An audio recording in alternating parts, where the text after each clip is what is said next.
How to install HCP Go in MS Project. Step 1. Download HCP Go to your computer by pressing the button. In Downloads, extract the installation file.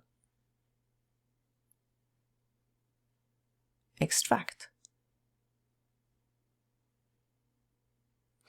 Run the HCP Go exec file. And the first installation part, if you have a blue screen, confirm to continue.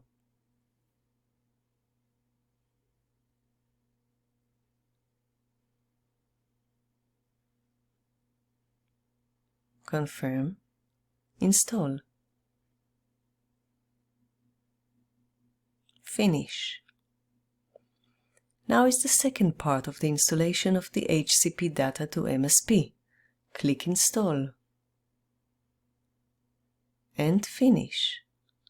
Open a MS Project and the HCP Go is going to be in the taskbar on the right side.